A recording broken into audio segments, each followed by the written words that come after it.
Olá pessoal, tudo bem? Espero que todos bem. Então hoje a gente vai finalizar aqui, né? Finalizar ainda não, ainda tem uma parte ainda do curso que a gente vai ministrar uma palestra sobre gravitação, certo? Então, mas hoje a gente vai finalizar, né, essas videoaulas hoje com a conclusão da parte de rotação com as...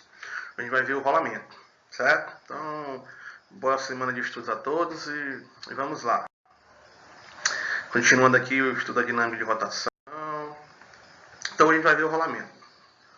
Então, pessoal, olha, o rolamento é um segmento importante, né, do estudo da física, né, dentro das rotações, porque ele é de grande importância para o homem em sociedade, desde a antiguidade e nos dias modernos, né, que seria do homem se não fosse o rolamento. A história ela relata que grandes monumentos, né, da pré-história, na verdade, por exemplo, aqueles monumentos de pedra gigantescos na Ilha de Páscoa, né, os historiadores, né, já sabem que aquelas pedras não são daquela região, né, e a pergunta que fica, como que eles conseguiram carregar aquelas gigantescas pedras, né, que pesam toneladas de grande distância, sem nenhuma tecnologia, né, sem guindaste, sem grandes transportes, né? Então, pessoal, os historiadores eles comentam, relatam nos seus escritos que naquele tempo o homem já dispunha desse conhecimento, da técnica do rolamento. Ou seja, ele pegava troncos, grandes troncos, certo? Colocavam essas pedras, né, em cima desses troncos e rolavam esses troncos, né?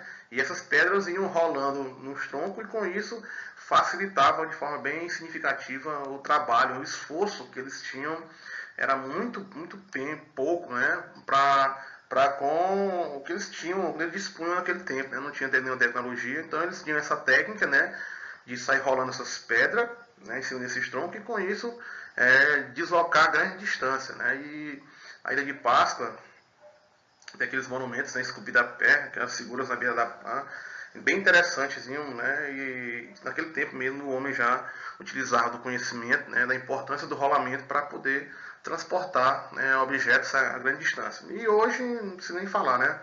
Que seria da vida do homem se não fosse o rolamento. A maioria dos transportes, né, a maioria não, a maioria deles, né, quase todos eles utilizam desse mecanismo físico, né, do rolamento para poder se locomover. Né? Os carros, imaginou um ser humano sem os carros, sem as motos, sem as bicicletas, né?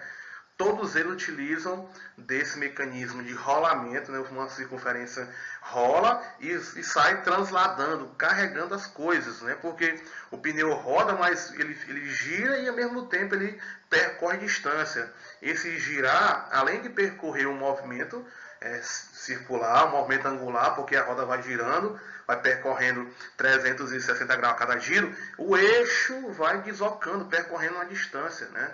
Uma distância. Quanto mais rápido esse eixo gira, mais uma distância maior ele percorre. Então, o rolamento tem essa importância muito grande para a vida do homem em sociedade, desde a antiguidade e até hoje nos dias modernos. E a gente vai começar a ver aqui o rolamento aqui, né? Primeiro dizer que a gente já sabe o que é o rolamento. O rolamento é isso aí, né? O corpo sai rolando literalmente, né? O pneu da bicicleta rola, né? O pneu de um carro rola, né? Se ele girar e sair percorrendo a distância, né? Ele gira e percorre a distância ao longo do eixo X, né? Então isso é o rolamento. Então o rolamento, pessoal, ele é um movimento, né? É uma combinação de um movimento de translação e rotação. Então, olha, esse rolamento ele é um movimento composto, né? Porque quando uma roda rola, além dela fazer uma translação, né? Ou seja, ela vai rodando e vai se distanciando do ponto onde se inicia, né?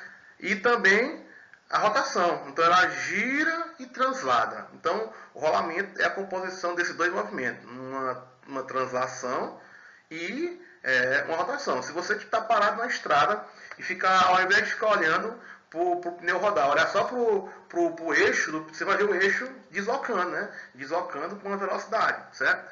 Então ele translada e ele gira. Então é um movimento composto. Então a gente vai trazer aqui agora aqui, ó, separadamente. Mas a gente já sabe, por exemplo, aqui, né, essa funçãozinha aqui, olha, essa aqui é a relação que a gente pode fazer com o giro e a distância percorrida. É muito fácil, olha. Se eu quero saber, por exemplo, qual a distância percorrida que uma roda de uma bicicleta faz, quando ela dá um giro. Quando uma roda de uma bike dá um giro, ela percorre a distância, é muito fácil, olha. Quando uma roda dá um giro, ela percorre aqui um ângulo de 360 graus, né? Então é 2π em radianos. E eu pego aqui o rádio, digamos uma bike de raio aro 29. Então eu pego 29, 2πr aqui, aí você tem, ó, a hora, pneu, uma bicicleta de aro 29, quando ela dá um giro completo, ela percorre a distância. Faça, põe um raio aqui, que é 2π, e você tem a distância. Ou seja, cada giro, ela percorre a distância, translada uma distância x. Então esse é o movimento. Essa equação aqui nos permite já saber isso, né? Digamos, né, resolver problemas do tipo, um automóvel tem um pneu de raios X, né? Quantos giros ele tem que dar para ir de uma cidade tal a cidade tal? Aí você faz muito fácil, transforma, você sabe quanto giro, com a distância com um giro da roda, e você faz a regra de 3 assim, você consegue resolver esse tipo de problemazinho. Beleza, então vamos para cá, pessoal. Então, olha, na translação, você tem isso aqui, ó. Na translação, o eixo, né, o eixo da circunferência, digamos que o eixo do pneu da bicicleta aqui, por exemplo, ó, se você olhar só para esse eixo, enquanto alguém está pedalando, ó, se você está aqui de fora, assistindo alguém pedalar aqui, ó, então você vai ver o pneu girando, né, rodando aqui, mas se você olhar só para esse eixo aqui, você vai ver esse eixo aqui agora, ó, deslocando aqui ao longo, né, a favor do pedal, né, ó, vai deslocando. Então esse eixo aqui tem uma velocidade, né? Ou seja, se você olhar para um carro passa, você olha para o eixo, você vai ver que esse eixo passa com a velocidade. E essa velocidade aqui nós trazemos elas, né? E dizemos que essa velocidade é a velocidade do centro de massa da roda, certo? Ela gira com a velocidade angular, mas ela também, ó, vai deslocando com uma velocidade que nós chamamos de velocidade do centro de massa. Olha, se a gente olhar aqui para onde a roda toca, aqui em um ponto no chão, depois de certo tempo, ó, esse mesmo ponto vai estar aqui, ó, percorre uma distância aqui que nós estamos chamando de distância S aqui, ó, né? Se você ficar olhando, enquanto ela gira aqui, esse ponto que toca ao chão, ó, desloca. Isso é a translação que a gente chama. E essa velocidade com que a roda translada, a gente chama de velocidade do centro de massa da roda, né? Velocidade com que ela translada. É muito fácil calcular essa velocidade.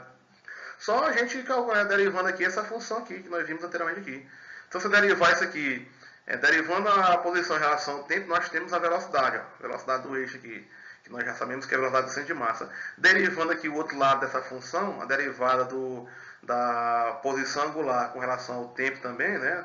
Derivando isso em relação ao tempo e isso em relação ao tempo, eu tenho que aqui é a velocidade do centro de massa e dθ, dt é ômega. Então, eu calculo rapidinho aqui, ó, a velocidade do centro de massa na translação nada mais é do que ômega vezes o raio. Então é muito simples isso. Então a gente decompondo aqui esse movimento de rolamento é muito fácil. É um movimento de rotação pura, é como se nós separássemos, né? É como se o pneu estivesse rodando simplesmente, né, sem sair do lugar, e como se o pneu estivesse sem rodar e apenas sendo arrastado.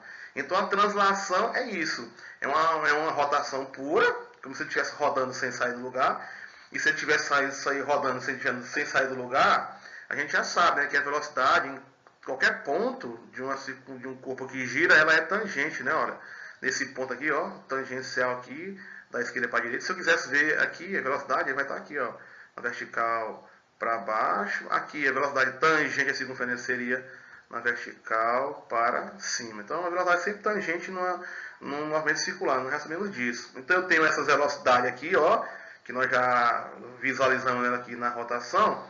E se a roda tivesse só sendo arrastada, sem girar, a gente também poderia muito bem observar essas velocidades aqui, ó, né? A do centro de massa ia estar aqui nessa direção. Aqui, quando a roda só gira, não tem velocidade do centro de massa, porque a roda não está transladando, ela está só girando em torno do eixo aqui. Ó.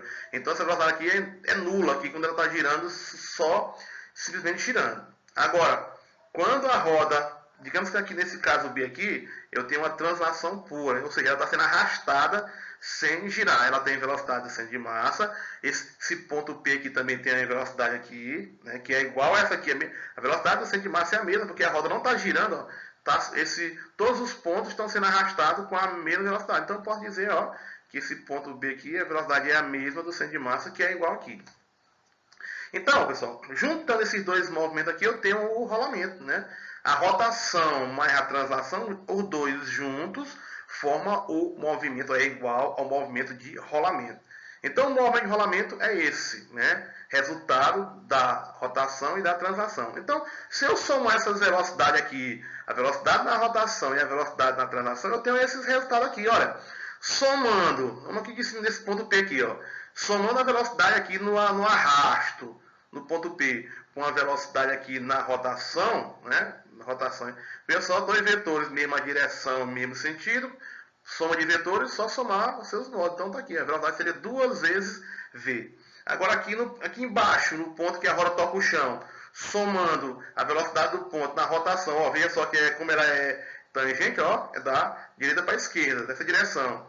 E aqui é da esquerda para a direita. Então se eu for somar esses dois vetores, ó, mesma direção, sentido diferentes, que subtrai. Então, esse menos esse dá zero. Então, na translação, a velocidade V no ponto que toca o chão, ela é zero. Mas lá em cima, na extremidade da roda, ela é 2 vezes o centro de massa. Pessoal, isso é bem fácil de ser constatado.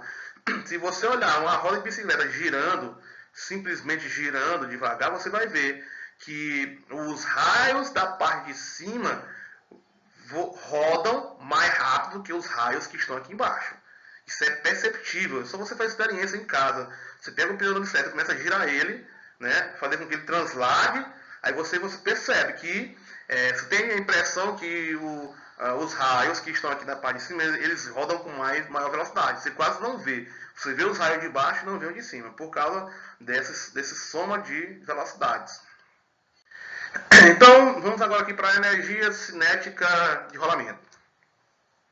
Então, como o rolamento, pessoal, são dois movimentos, então é óbvio que se ele tem um movimento de rotação e tem um movimento de translação, então é óbvio que ele vai ter velocidades, energia, vai ter energias cinéticas relacionadas a esses dois movimentos, certo? Então, nós vimos que energia cinética associada à rotação é isso aqui, é um meio do momento de inércia vezes velocidade angular ao quadrado. Então a gente viu também lá, né, no assunto anterior, vocês viram o material, deram lido no livro, viram também que o momento de inércia ele pode ser calculado usando o teorema dos eixos paralelos. Então, olha, se eu pegar aqui o teorema dos eixos paralelos, que é quem? O momento de inércia para um eixo paralelo é o momento de inércia do centro de massa vezes a massa total vezes o raio total ao quadrado. Então, se eu pegar isso bem aqui, ó, e botar bem aqui, e multiplicar bem aqui, o que nós vamos ter aqui, ó? Se eu multiplicar esse termo aqui, pegar esse termo aqui, né?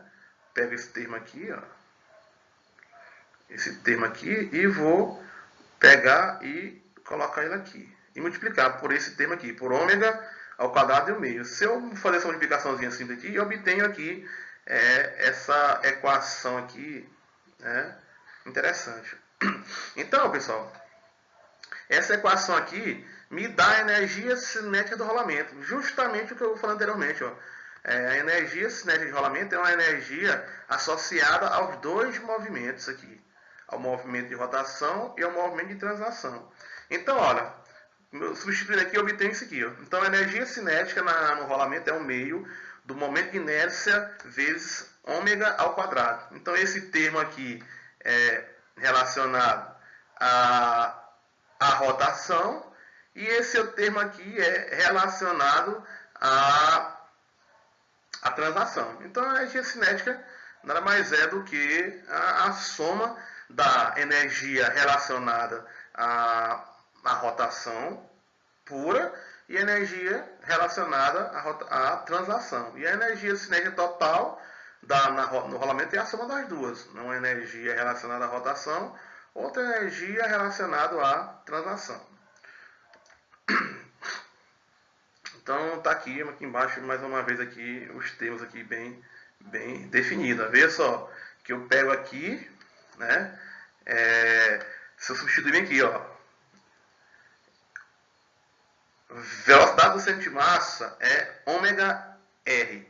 Então, substituindo aqui, eu obtenho aqui, rapidinho aqui, ó, a massa total vezes a velocidade do centro de massa. Aqui é a velocidade relacionada com a translação. Então, é muito simples isso. Forças de rolamento.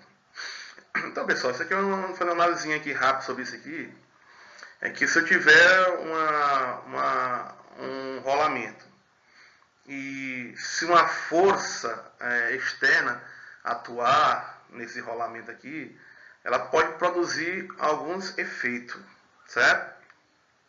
Então vamos ver aqui, ó, se uma roda gira com velocidade constante, ela não tem tendência a deslizar no ponto P e, portanto, não existe força de atrito. Então, se uma roda gira com velocidade constante, ela não tem tendência a deslizar, a arrastar. Então, nós dizemos que nesse caso aí, não existe força de atrito atuando nesse rolamento simples aí. No entanto, se uma força age na roda causando uma aceleração no centro de massa, ou seja, digamos que uma roda está girando com velocidade constante e alguma coisa empurra essa roda, né? Então, se uma força causar uma aceleração no centro de massa, faz com que a roda gire mais rápido ou não. Então, essa força, se ela for suficientemente grande para romper essa inércia, ela pode acelerar, né? Fazer com que essa roda desloque ou gire mais rápido ou não, certo? Essa aceleração tende a fazer com que a roda deslize. Então, se essa aceleração for suficiente para romper essa inércia, ou seja, para alterar essa velocidade aqui constante, então esse corpo ele tende a deslizar, a arrastar, certo? Se a roda não desliza, então se a roda não desliza, a força de atrito nós chamamos que é um atrito estático. Então, se uma força atua no rolamento e ele não desliza, nós chamamos que essa força é uma força de atrito estático, e o rolamento nós chamamos de rolamento suave, pessoal. Então, esse rolamento suave é esse rolamento que não produz deslizamento. É o que nós estamos estudando os fenômenos aqui nesse nosso estudo. Ou seja, a força não produz deslizamento, ou seja, não há arrasto no movimento, e nós chamamos esse rolamento de um rolamento suave. E a força de atrito que atua sem produzir esse arrasto é uma força de atrito estático. Agora, se essa força externa produz uma força de atrito e esse atrito produz um arrasto, né, na roda, né, quando rola, então essa força de atrito é um atrito dinâmico, que a gente não está estudando nesse capítulo. De calcular a aceleração do centro de massa é fácil, a gente já aprendeu isso aqui, ó. Aceleração do centro de massa, a aceleração é igual a alfa vezes o raio, a gente já aprendeu isso aí. Quando a força de atrito atua sobre o sistema, fazendo com que o seu movimento não seja suave, ou seja, dizemos que a força que existe é uma força de atrito cinético, ou seja, quando o rolamento não é suave é porque há arrastamento, né? A força produz aceleração, e essa aceleração faz com que a roda se arraste, né? Gira e arrasta. Então esse movimento um pouco mais complexo a gente não vai estudar. Vamos estudar apenas os rolamentos suaves, né? Que não há arrastamento. Pessoal, aqui eu tenho um caso interessante aqui, força de rolamentozinho aqui, de rolamento. Então essa questão aqui eu vou deixar ela aqui para vocês, vai ser uma atividade lá que eu vou deixar nos exercícios, para vocês fazerem que é bem interessantezinho, você já sabe, né? Aproveitando lá do que vocês aprenderam na mecânica 1 de plano inclinado, né? então aqui todas as forças que atuam nesse corpo de massa aqui, né, que vai rolar de plano a baixo, você já sabe, né, tem a força gravitacional, as componentes dela em relação a x e a y, já está aqui as forças tudo bonitinha, e eu vou deixar como atividade para vocês fazerem em casa, fazer a dedução dessa equação aqui, né, como calcular a aceleração do centro de massa quando há um rolamento em um plano inclinado. Então, fazendo a relação entre a translação, vocês sabem que na translação a força resultante é a massa de aceleração, e o paralelo para a rotação, vocês sabem, né? O similar da força é o torque, né? E você sabe que o torque é igual ao momento de inércia vezes na alfa, aceleração angular, certo? Então eu vou deixar isso aqui como exercício para vocês fazerem em casa. Pessoal, a gente vai agora para um tópico importantezinho aqui, né, desse nosso estudo aqui, que é o momento angular, certo? Então é uma grandeza muito importante, né, nesse estudo, que ela tem uma similaridade com todos os outros conteúdos, né? Existe uma relação bem interessante, bem íntima sobre os fenômenos lineares com os fenômenos angulares. Nós tínhamos conservação da energia no movimento, na translação, nós tivemos conservação da energia na rotação. Nós tínhamos momento linear, né, a massa vezes a velocidade, o momento na translação, e aqui também na rotação nós temos o momento, que nós chamamos de momento angular, certo? Então, o que é o momento angular para a rotação? É muito simples aqui, pessoal, né? A expressão é muito simples aqui. Consideramos uma partícula de massa m, né?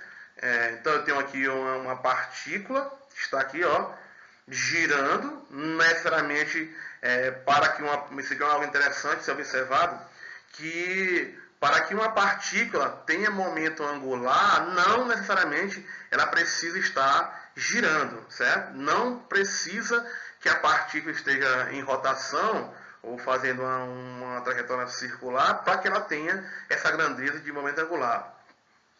Por que isso, pessoal? Porque vamos ver aqui quais são as variáveis de que depende para calcular esse momento angular. Então, considera uma partícula de massa m com momento linear. Então, eu tenho uma partícula aqui, né, no ponto A. Essa partícula tem um momento aqui. Você já sabe que o momento linear é a massa vezes a velocidade. Então, essa partícula tem momento linear, ou seja, ela tem massa e tem velocidade, né, e está andando nessa direção aqui, certo?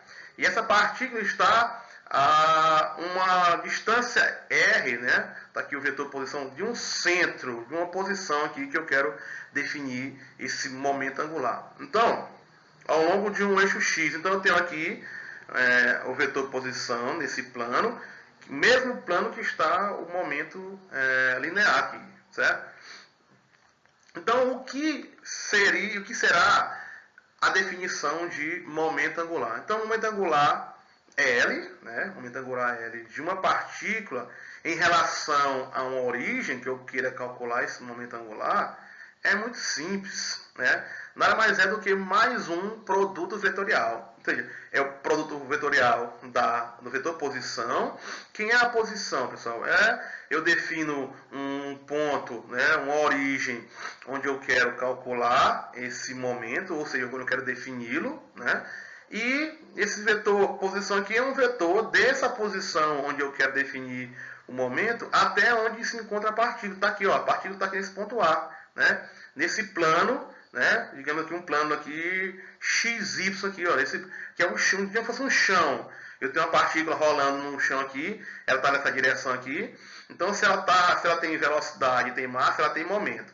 E eu quero definir o momento angular. Agora, não é mais o linear. O linear é eu pegar a massa dela aqui e multiplicar por sua velocidade. Agora, o momento angular é uma grandeza vetorial que eu defino em relação à posição, em relação a uma origem, certo? E nós já sabemos, olha, que esse momento angular L é dado por um vetor posição, ou seja, a distância da partícula até a origem, que eu defino, onde eu quero calcular esse momento aqui, né, angular, multiplicado pelo momento linear. Então eu pego o vetor R, o vetor R, multiplico pelo vetor momento linear, então R vezes R vetorial momento linear, e eu obtenho a grandeza momento angular. E aqui a gente já sabe aqui, ó, momento linear nada mais é do que a massa vezes a velocidade. Então, eu tirando em cima aqui para fora, eu tenho aqui, ó, que o momento angular é o produto da massa, que é uma constante, sai para fora, o produto vetorial entre R e V.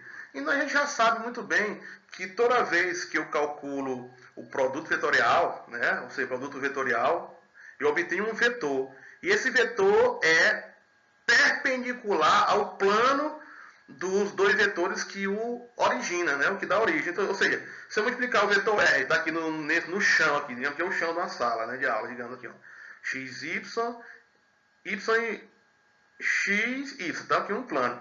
Então, se eu multiplicar dois vetores num plano, eu obtenho um vetor no perpendicular a esse plano, ou seja, nesse caso aqui, ó, o momento angular, ele teria aqui a direção do perpendicular ao plano, ou seja, fazendo um ângulo de 90 graus com esse plano aqui, XY. Então, a gente já consegue já agora entender muito bem o que é esse momento angular. É uma grandeza vetorial definida pelo produto entre a posição, ou seja, que posição é essa? É a distância da partícula que eu estou estudando com relação à origem que eu defino, onde eu quero definir esse momento angular, certo? Então, eu pego essa posição, esse vetor posição, multiplico pelo momento. Há de se observar que o momento é a componente dele perpendicular a R, ou seja, eu tenho esse momento, tem que estar sempre fazendo aqui um ângulo de 90 graus com R. Nessa perspectiva aqui, eu posso se valer disso e definir a direção e o sentido, né, do momento. O que eu vou fazer? Primeiro eu tenho que pegar esse vetor aqui, está aqui o vetor momento, né, momento linear, e vou levar ele aqui para a origem também aqui, ó. Vou levar ele mentalmente, ó, levando ele aqui para a origem aqui, pronto, eu vou ter ele aqui na origem. Então, usando a regra da mão direita, né, eu vou empurrar o vetor R para cima do vetor momento. Então, se eu empurrar um vetor R para cima de P, veja só que meu polegar, né, aponta para cima. Então, se esse apontar para cima é a direção do terceiro vetor, ou seja, o vetor que foi originado da multiplicação desses dois vetores aqui, R e M. Então, empurrando R para cima de P, ó, empurrando R aqui para cá, para cima de P, né? Então, usando a regra da mão direita, veja só, no plano, então o vetor momento angular, ó, é para cima, né? Ó, no eixo Z aqui, certo? E nessa perspectiva, eu tenho aqui, se eu empurrar R para cá, para cima de P, eu tenho aqui uma rotação no sentido anti-horário. Se é no anti-horário, eu tenho aqui que meu momento angular, eu chamo ele de positivo. Se eu tivesse o inverso, se eu pegar e empurrar agora esse vetor R agora aqui, ó, para cima de P aqui, se fosse nessa direção, eu utilizando agora a regra da mão direita, eu ia empurrar R para cima de P. Então, meu polegar ia apontar para baixo. Então, agora, se o movimento fosse horário, né, se esse movimento fosse horário, o meu vetor momento angular iria apontar para o chão, furando o plano, né, do chão aqui. Então, teria L aqui, nessa direção aqui. Certo? Então, a gente já sabe que a unidade no SI de momento angular é quilograma vezes metro quadrado dividido por segundo, joule por segundo. Sentido, já me expliquei, é a regra da mão direita. E o seu módulo, a gente já sabe, né, que no produto vetorial é o dois vetor seno do ângulo entre os dois, né, o seno do ângulo entre dois. Então, não é muito complicado a gente entender isso aqui. Então, pessoal, fazendo aí os mesmos paralelos aí, a gente lá na mecânica 1, nos momentos nos estudos da mecânica, na translação, nós vimos, né, que a segunda lei de Newton, ela tem essa definição aqui, ó. As forças resultantes que atuam em um corpo nada mais é do que a taxa de variação do momento linear com relação ao tempo. Então, há de se esperar também, como eu venho dizendo sempre nesses estudos, existe um paralelo muito similar, né, Então, o momento, a força resultante na translação está para o torque na rotação, ou seja, são similares, são grandezas que têm a mesma representação, né? O papel da força no movimento linear, quem faz na rotação é o torque, né? Torque é a força que produz rotação, né? A força resultante é que produz mudança de velocidade na translação. Então, há de se esperar também uma semelhança, né, entre o momento angular e o momento linear. Então, fazendo aqui, a gente define aqui a segunda lei de Newton para a rotação agora, em função do momento angular. No movimento linear, a força resultante é a derivada do momento com relação ao tempo, e na rotação, a segunda lei de Newton fica desse tipo, ou seja, o torque resultante é a derivada do momento angular sobre o tempo. Então é muito parecido. Força resultante é o momento linear sobre o tempo, torque resultante é o momento angular, né, com relação ao tempo aí. O momento angular de um sistema de partícula é o somatório de cada momento angular das partículas individuais. Isso aqui é uma redundância, né? Quem lembra? Momento total de um sistema de partícula era a soma dos momentos de cada uma das partículas. Aqui é do mesmo jeito. Se eu quero calcular um momento angular total, né, de um sistema de partículas, é fácil. Eu pego, calculo o momento da partícula 1, da 2, da 3, da enésima partícula, faço o somatório da enésima partícula e eu tenho aqui o momento angular total. É muito parecido com o movimento na translação. Muito parecido, muito similar. Só a gente faz essa adaptação aí para essas variáveis aí. É muito parecido aí o conteúdo. Então, o momento angular para um sistema de partículas, como eu falei anteriormente, é o somatório, né? O somatório dos momentos angular de cada uma das partículas que envolve o corpo. E daí eu tenho aqui agora uma definição mais genérica, né?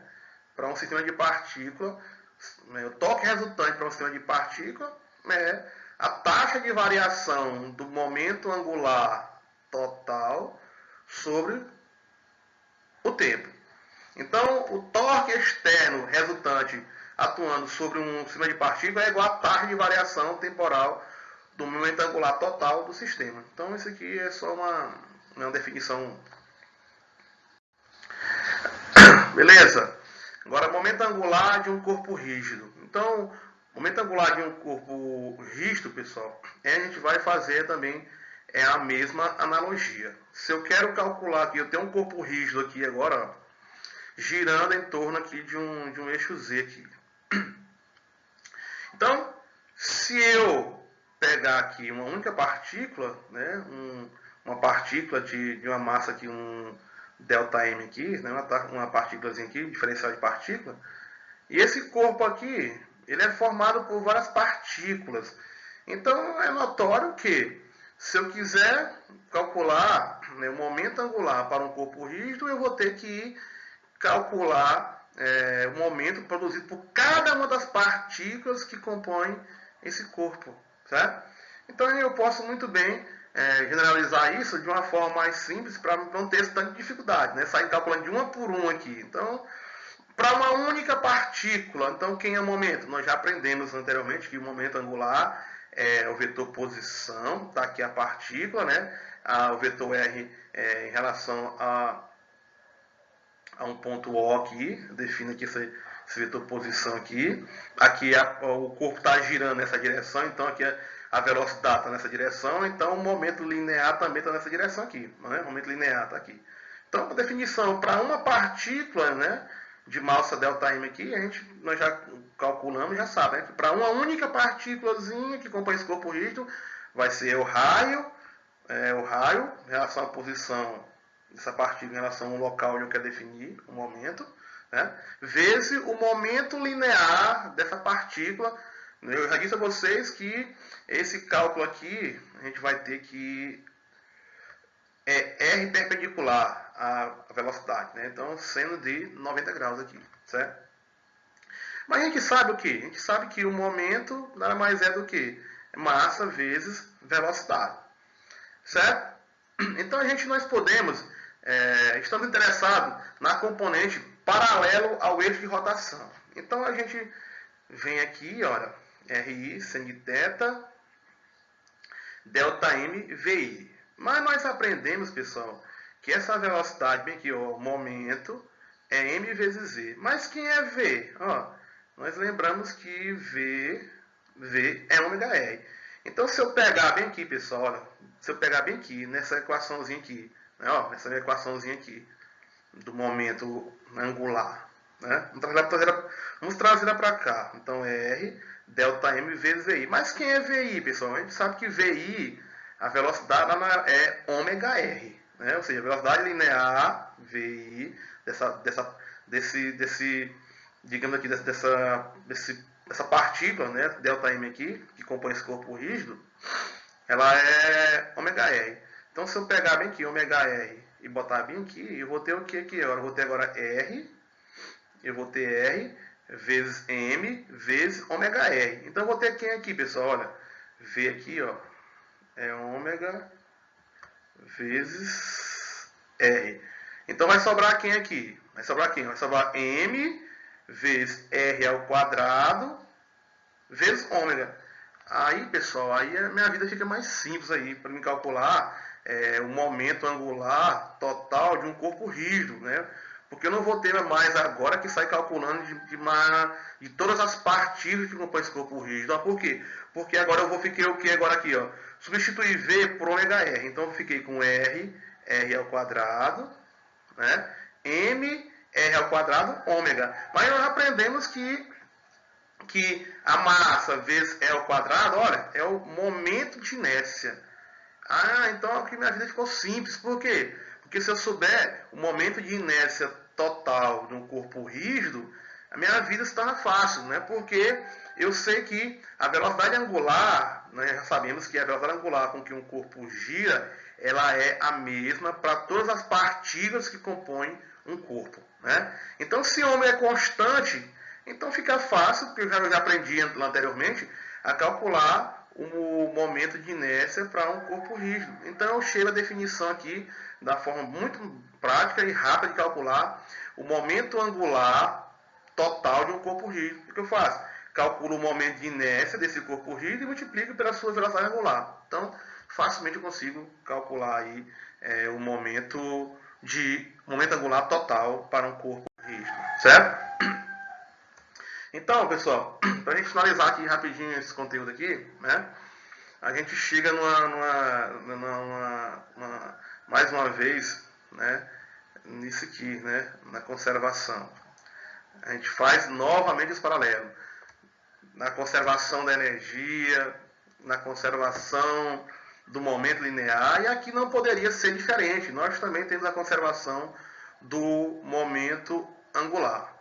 Então, foi o que nós vimos nos conceitos anteriores, na translação. Na conservação da energia, se nenhuma força externa atuar no sistema, a energia mecânica se conserva. Ah, legal. Na conservação do momento linear, se nenhuma força resultante externa atuar no sistema, o momento linear se conserva. E aqui, pessoal, não é diferente, né? Se nenhuma força externa atuar em um sistema, o momento angular também se conserva. Ou seja, o momento angular inicialmente é igual ao momento angular no final. Então esse aqui é o princípio da conservação do momento angular. É muito semelhante aos outros. Então o que ele diz? Quando o torque resultante externo é igual a zero, o momento se conserva. Ou seja, lá na segunda lei de Newton, na conservação do momento angular, nós tínhamos quando as forças resultantes que atuam em um corpo são nulas, então eu tenho que o momento linear se conserva. Então, qual é o paralelo para a rotação? É o torque, né? Então, o paralelo é o torque, então se eu não tiver nenhum torque resultante num sistema, implica dizer que o meu momento angular também vai se conservar, certo? Então a gente pode ver aqui um exemplo aqui, pessoal. Eu tenho aqui a gente pode aplicar muito bem essa lei aqui, olha.